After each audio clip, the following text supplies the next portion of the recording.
Hello, everyone. This is Joanne Callingay,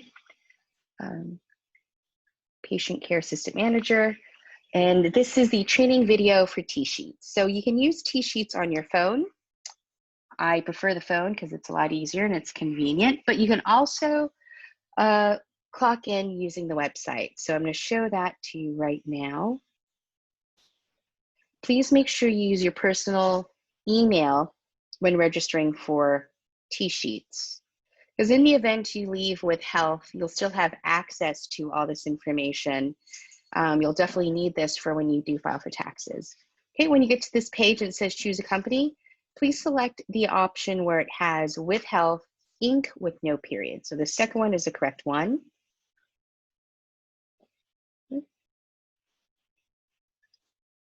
I'll bring you onto the screen.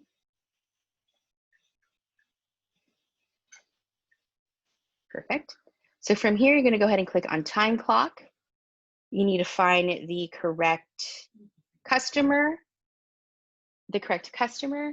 and we will tell you who the customer is in the email when you confirm that you'll be working a shift. So right here, I'll be doing with health, I'm clocking in, and then you X out of that. In the event you forget to clock in or you clocked out too late or you forgot to clock out, all you need to do is click on time entries. Like for any reason you need to adjust your hours, just go ahead and go on time entries and then find where you may have made a mistake. So say for example, right here, I actually stopped at 12 o'clock, not at 12:17. So I'm going to go ahead and click on edit time. And then I'm going to put 12 o'clock and then hit save. Okay. Now, if you forget to just clock in at all, then go ahead and go to manual time card right here. Click on add time. Make sure you have the correct customer. So I'm going to say I did the clone Tyrone.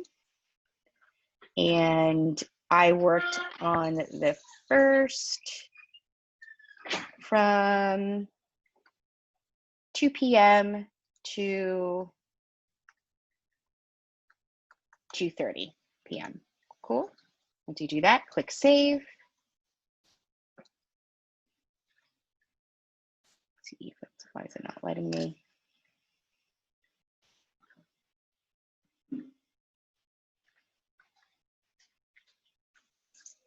Oh, Jesus Christ. Sorry, I didn't like 1400, it looks like. So 2 p.m. 2:30. There you go. All right, cool. So that's how you do it. All right. So, and then click save. Cool. So what I'm going to do right now, since that was for teaching purposes, I just created that time. I'm going to go ahead and erase it. I'm just going to click delete time. All right. So please know that the pay period ends on the 15th and 30th or 31st of each month. You will get paid on the 5th and 20th of each month. All right, so on the 15th and the 30th or 31st, please check your time card and make sure everything is correct and make those adjustments here. Okay, if you have trouble figuring this out, please reach out to me, Shauna Blackman-Myers, or to Mark Estock, and we can assist you with this. Right. Thank you.